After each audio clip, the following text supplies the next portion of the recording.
Welcome to Indivisible Voices, an interview podcast presented by Indivisible Illinois. I am your host, Elizabeth Hess.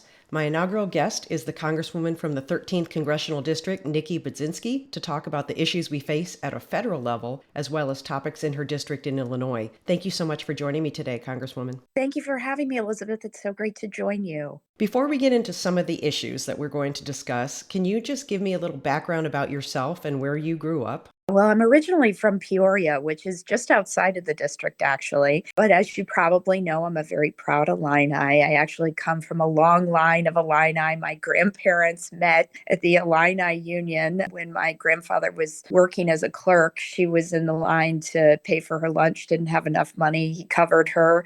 And then they ended up together. So my aunts, my dad also. I love my time on campus at Urbana-Champaign. When I was in college, I would tell you, Elizabeth, it's really when I became what I'd say is an activist. I was the president of the College Democrats. We were really focused. This was before Champaign County was as blue as it is now. We still had Republicans elected at the county level and certainly state legislators. So we were always on campus focused on local races. We were focused on voter registration, getting students to register to vote on campus. And that led me to an internship opportunity. I had the opportunity, this is going to date me, in 1996, when I was at U of I interned for former Senator Paul Simon, and it was just incredibly eye-opening. It was there that I really kind of just fell in love with government and the potential of what government can do for people in their daily lives. And seeing him work, I mean, he was a legend and someone from Southern Illinois, kind of a Southern Illinois progressive, if you will. From there, actually, after I graduated, I just decided to stay in government. My first job was working in state government. I worked in the comptroller's office. And again, this was a different time in state government. Democrats only had both the comptroller's office and the Secretary of State's office, which times have changed, which is a great thing. But I was really excited to get to work in state government at that time. I worked on a lot of different campaigns, but I would also tell you that I joined the labor movement after I had worked in state government. I worked for the firefighters union. I worked for the United Food and Commercial Workers Union. It's where I often tell people I'm one of the only congressional members you'll meet that has been on a kill floor in a meat processing plant. I've seen the dangerous work that those folks do every day. And what helps to ensure that they get a good wage and a benefit and they come home safely is really their union contract. And I worked in the movement for 10 years, and it really has, I'd say, driven a lot of what I focus on now in Congress. I didn't know my path at that time, but it informs a lot of the issues that I work on today. But of course, I had a chance to work for our great governor, Governor Pritzker. I worked for him for 3 years. I worked in his campaign, but I also ran his transition into office. And so helping him to kind of pull together his team in state government. I stayed with him for the first year. You probably know, probably one of my most proud accomplishments in my career is helping to work with him to pass the $15 minimum wage in our state. And that really gets to the roots of my labor organizing. But at that time, the wage hadn't been raised in almost 9 years, and now we face that same challenge, I should tell you, in Congress, where the federal minimum wage is just $7.25, which is outrageous. But I was really proud of that and getting the chance to work with him. I think he's been a tremendously successful governor. Then I had the chance to work at OMB, which is the Office of Management and Budget. I had the opportunity to serve as chief of staff over there. And it was a really important time. It was when the first Trump administration was leaving. I was there on day one when President Biden came into office and helping to kind of reinvigorate and rebuild the morale of the federal workforce that even at that time was really devastated by the Trump administration. But to see the importance, I always say OMB is like the nerve center of the federal government. And so to see the inner workings of that also has been very helpful in the job I have now. And then I decided to come home and run. That's kind of me in about a 5-minute nutshell. But I've been very lucky along my path to have an opportunity to work for some really great people. Was there a person or a moment where you realized, okay, I'm going to go from doing these important things to actually trying to run a campaign and be in Congress? Do you remember a specific moment or a person that led you down that path? I do. I would tell you, I don't think if I had not had the opportunity to work in the Biden administration, would I have really decided to run for office. I'm not someone who really ever plotted and planned to run. I really love being staff. I love working behind the scenes. And public service is, for those that work in the federal, state government, you're a public servant, just like an elected official. So I felt like I was able to give back without having to run. But I was truly inspired by what the administration was doing. They passed the largest infrastructure bill in modern history at the federal level. We were going to tackle our climate crisis, and they had passed a massive clean energy investment. They also did things like expand veterans' health care in the PACT Act for the first time in generations for veterans that had been exposed to burn pits in Iraq and Afghanistan. These were really big ideas, big, bold ideas. And I felt like coming off of COVID, with that kind of vision, we could have a better opportunity to rebuild our communities in a stronger place. And I wanted to be a part of that. I decided to leave my job in the White House. You can imagine when I told my friends and family I was going to quit my job in the White House to go run for office. People thought I was a little cuckoo. But I'm so glad I did. And I followed that path. And, Elizabeth, for women, I just want to say women still in Congress only make up about 25% of the members that serve in the House and the Senate. They often say it takes a woman 7 times to be asked to run for office before they do. Men wake up and think, I'm ready to serve. I think as a woman, it was just a different calculus, but I had been in the room. I had helped elect a lot of people, and I just thought I wanted to be a part of helping our communities back home, and so decided to come back and do it. For every Nikki Budzinski and Jasmine Crockett, there is a Marjorie Taylor Greene and a Lauren Boebert. How do you get your legislative priorities across when you have that kind of resistance from across the aisle? First of all, Jasmine's a good friend, and she's been a good leading voice on a lot of really important issues, namely pushing back on folks like Marjorie Taylor Greene, as they both serve on the House Oversight Committee. I mean, we all have our own individual roles. I don't get into the Twitter fights with my colleagues kind of thing. I really want to be a workhorse and I want to deliver. And I think in order to do this in this highly divisive, oftentimes everyday politically toxic environment, it's about finding common ground with my Democratic colleagues, but also when it's possible with Republican colleagues. There are some good hearted Republicans that are there to help their communities. I can't say that that's all of them. You mentioned one that I just don't know why she's serving, but I would say for those that I can work on things like supporting agriculture, supporting economic development, supporting manufacturing. We have a lot of manufacturing actually in the 13th congressional district. I found a lot of common ground on supporting our veterans. Even in this really tough political environment, I've had 2 bills actually pass the House that have been bipartisan that support our veterans. And so those are the kind of places where I still think we can find places to agree. But when we find those places, we do it in a way that it doesn't compromise our values. And I think that that's kind of what I try to strive for every day. One of the issues everyone agrees on is that we do need border security. Donald Trump ran on that. It seems that Democrats and Republicans have different methods and ideas of how to accomplish this. What is the best way to regulate that in a way that is fair, that everyone can come together and agree on? Last Congress, I would say I went to the border actually because there was so much conversation happening around what it was. I wanted to see it firsthand. I went to Nogales, Arizona, and also there's a Nogales, Mexico, saw the border and visited with those folks, the border patrol agents that are patrolling it. Some of the things I saw were that technology is really changing the border. Things like drones, things like heat censored maps. There are ways that we don't have to waste money physically building a wall to secure our border. We can really lean on technology. And one of the bigger concerns I saw, and I still consider this something that we have to continue to be working to combat, is fentanyl. Arizona is actually one of those places along the border that has some of the most fentanyl coming across it. And so, how can we use technology to identify that? We saw firsthand kind of how that can be carried across the border when I was visiting. So, it takes resources. We have to resource the border, but we also don't want in the United States,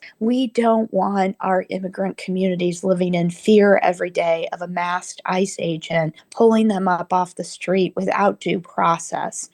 That's not a part of border security.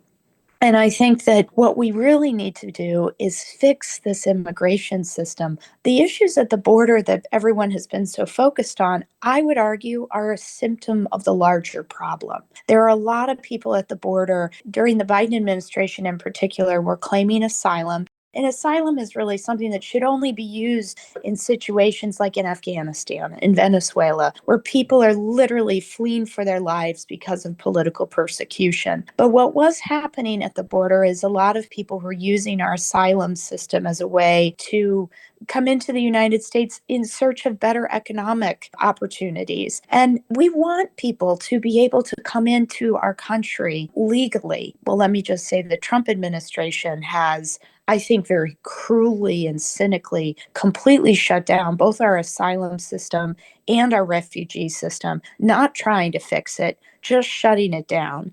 I don't agree with that. I think there are people that are wanting to seek asylum that we want to provide refuge to. I mentioned Afghanistan, Elizabeth. I just want to spend a moment on that. When we evacuated from Afghanistan, part of what we assured some of the Afghanis that helped us was that you will be able to come into the United States as refugees. We would offer you safe harbor because you helped us in Afghanistan. President Trump has turned those folks away. Their lives are very deeply at risk. Those are the kind of things that we need to be able to have a system of an asylum process and a refugee process that is compassionate and that can welcome those folks into the United States with a process. But I also think for those that are wanting to come into the United States to improve their economic situation, we should have a pathway that determines how they can be processed as well. They shouldn't have to seek an asylum process in order to do that. This is going to require bipartisanship, though. And I do think we should try to come together on this and not just focus on the border. Do you think, and let me just preface it by saying that all of your constituents, and I think half this country, is holding our breath to take back the House next November, Speaker Hakeem Jeffries, if that's who's going to be Speaker. Are you waiting until Democrats have the House power in order to make a change? Or what are you doing now in order to make sure that innocent Americans are not being grabbed off the streets? Well, we can't wait because we see what's happening in our communities, specifically with ICE. As I mentioned, I completely disagree with ICE agents wearing masks in our communities. They need to be able to show their face. And I think that's important. I also think for our international students, this is something our office has been working very closely with the universities across our district. International students, and I have been speaking up against this, are really in a limbo right now. Some of them had received notifications that their visas were being revoked, and then that was revoked. That decision was put back in place. So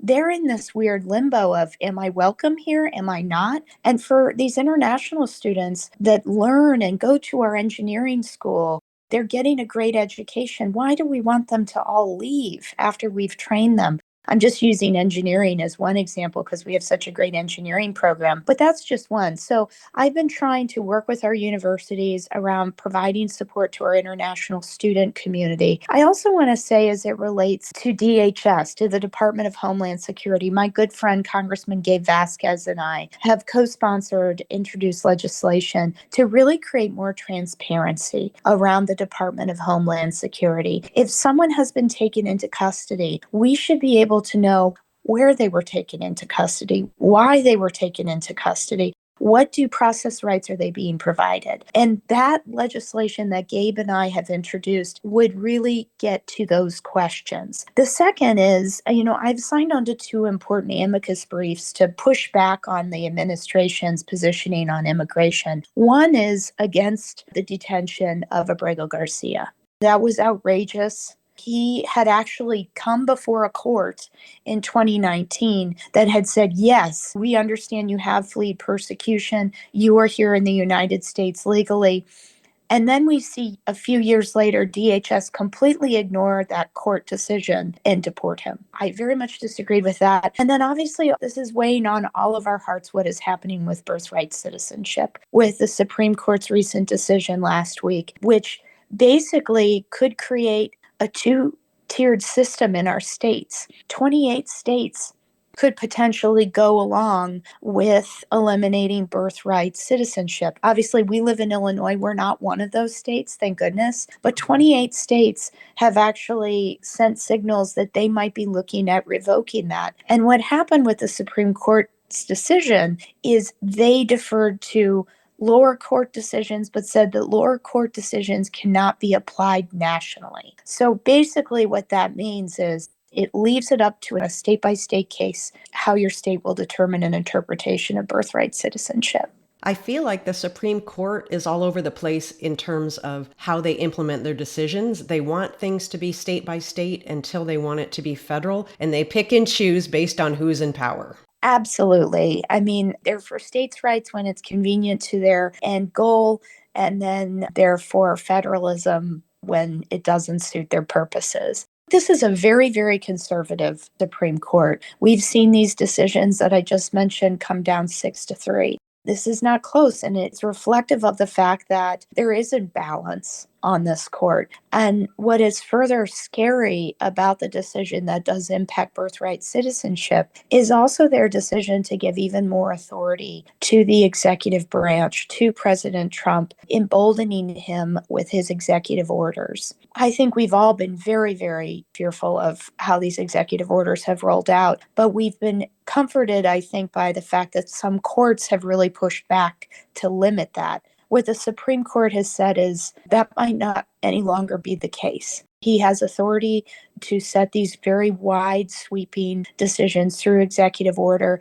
completely, by the way, Elizabeth, circumventing the legislative process. It's very disturbing. It is, and I don't think that you and I could say enough about the fact that Governor Pritzker and you and your Democratic colleagues have protected reproductive rights in Illinois, the birthright citizenship in Illinois. I need you to know your constituents sleep better at night because Illinois is a beautiful blue protective dot surrounded by red. Yes, we are. We're an oasis, and you mentioned choice. I know we're recording this at the cusp of this Republican tax package passing or not. I just want to say in there is a complete defunding of Planned Parenthood. And for a state like Illinois, that has been a safe haven state for women's reproductive health care throughout the Midwest, throughout the country, we've offered more refuge to women than any other state in this country. What that is going to mean, the defunding of Planned Parenthood to the services and the support we're going to be able or unable to provide in the future is very disturbing. Now that Senator Durbin has announced his retirement, this is a coveted seat, and immediately a half a dozen people have declared their desire for that seat. All great choices. Do you plan to endorse any of the candidates? You know, I will tell you, friends in this race, more than one. I have had the privilege of working with our Lieutenant Governor, Juliana Stratton, obviously in the administration. I know the fierce advocate she is and the force that she is. I've also had the opportunity to serve with Congresswoman Robin Kelly and Congressman Krishnamurthy. You know, Robin has been like a sister to me in the House. She's really taken me under her wing. She's a graduate of Bradley University, and she represents Danville, actually. I think a lot of people don't know that. Her district goes over to Danville, which is just a neighbor to Champaign. Really great candidates. I would just say Dick Durbin's retirement is going to leave a really big hole for us in the state of Illinois. I mean, you talk about immigration rights, Dreamers, DACA. He has been one of the top national leaders in fighting for immigration reform in this country. He has delivered and been such a great mentor to me since I've been in Congress. So I do just want to say, as a really important downstate voice. He has been what I'm hoping for the next senator that will fill his shoes is that they will be sensitive and understand the unique needs of us in our downstate communities. I represent a lot of more rural communities than obviously Champaign-Urbana, and they face unique challenges that the suburbs and the city of Chicago just don't face. And there are cultural differences. I think it's just kind of being open to meeting us where we are, listening to our needs. And that's what I'm looking for the next senator. And when I feel like kind of I'll give it a little bit more time, I wouldn't doubt I'd get involved. I understand that. You mentioned agriculture, and if you don't mind me asking, a lot of farmers who need immigrants to work in the field, who rely on a small number of tariffs in order to import and export their goods, why do they tend to line up behind Republicans? It's a good question, Elizabeth. And I think it's an evolving conversation. I think as I visit with a lot of farmers in the district, I think they are giving him the benefit of the doubt. Maybe he is just negotiating a better trade arrangement for us, and these tariffs are temporary, not permanent. But I would tell you, there is a very deeply disturbing case that can be made against this president as it relates to our rural communities and our farmers. Tariffs are terrible because they actually just increase costs for a lot of people, but they also close off markets for our farmers.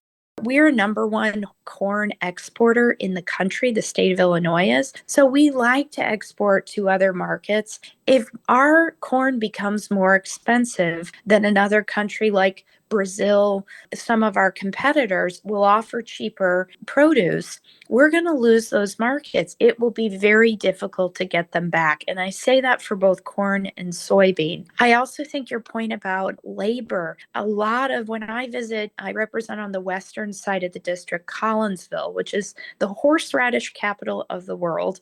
If you didn't know that, a specialty crop. And they rely completely on workers that are here on visas to work those fields. It's a very laborious job. It's something that without immigrant labor is going to be very, very challenging. I say all that to say, and then you couple that with what likely is going to be some very steep Medicaid cuts, what that is going to mean for our rural hospitals and our community health centers. So for farmers that are still keeping an open mind to President Trump, I will tell you that I'm visiting with them.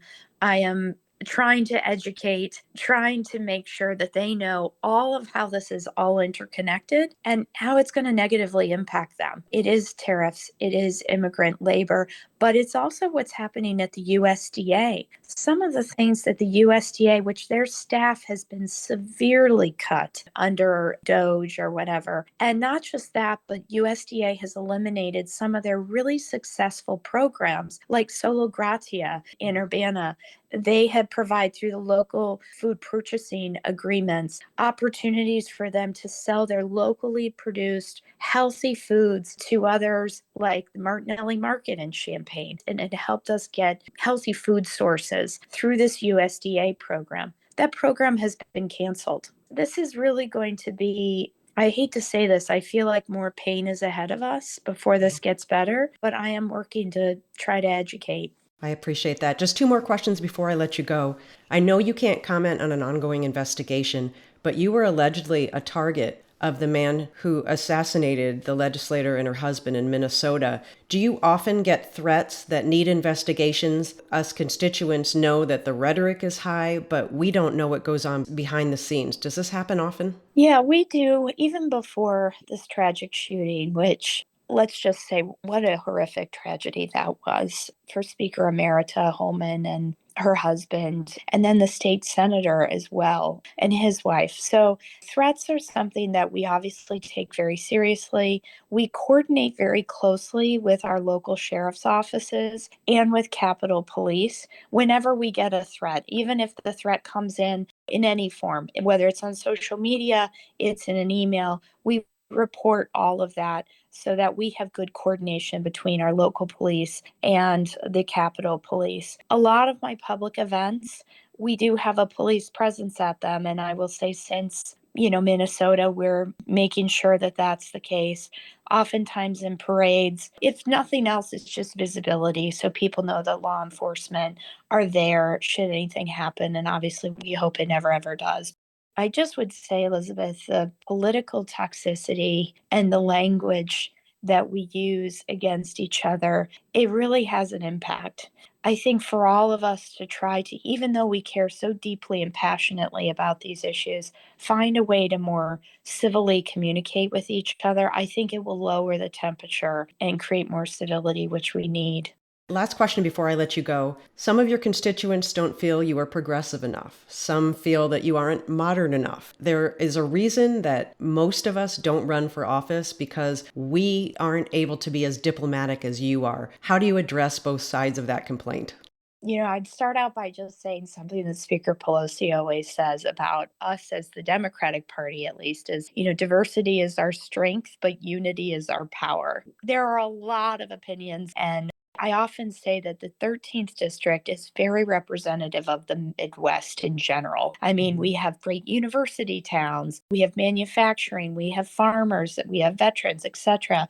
And with that comes a lot of different thoughts. I would say the thing that I try to be the most focused on is delivering for each and every community. Some of the communities I've really tried to prioritize are those that are the most underserved. On the western side of the district, been working very hard on some of the flooding issues that have impacted Cahokia Heights and East St. Louis, a very impoverished Black communities that for too long haven't had anyone out there really advocating for them. As you note, I'm a very proud member of the pro-choice caucus. I'm not going to do to kind of advocate and make sure that women continue to enjoy the right to make their own decisions about their own bodies in this country. But I'd also say I've really tried to be a champion in clean energy and advocate for the clean energy tax credits, making sure that we're protecting those. I've been a really good partner to the Champaign-Urbana Mass Transit District when we've tried to advocate and successfully won some grants for hydrogen buses. Champaign-Urbana is really leading the way in that clean energy space, and I'm continuing to fight for those issues. But I would just say that prioritizing those underserved communities, creating opportunity through clean energy investments, but ultimately it always comes down to the issues that impact working families. As I said in the beginning of the interview, when I worked in the labor movement, and you can understand the struggle that people are facing in this country just to put food on their table, in the richest country in the world, when I'm sure you've been watching this Jeff Bezos $50 million wedding in Venice, when people are struggling to eat, it's just not right. And so I will always be a champion for things that I think are progressive, like affordable childcare, affordable housing. We need more affordable housing in this country. How are we going to help people with paid family medical leave is something I'm a very big believer in. But helping working people get by, helping to lift them out of poverty and get them on the track to the middle class. Those are things that I fight for every single day. I think they are reflective of the district, and I take into account kind of the beauty of the diversity of opinion in our district. And one of the things I would just say too is sometimes we are going to disagree, and disagreement isn't a bad thing. It's okay to disagree. I worry sometimes in our country, we've lost the ability to have civil disagreement. For the Democratic Party, I liken us to a big family. I don't agree with my family on issues all the time. I don't think in any family that reflects the diversity that our party does will we always. But on the big things, on the large things, and helping people in their daily lives, that's what I focus on. Thank you for listening to Indivisible Voices. To get involved with Indivisible Illinois, visit indivisible.illinois.org. Congresswoman Nikki Budzinski, thank you so much for your time today. Thank you, Elizabeth.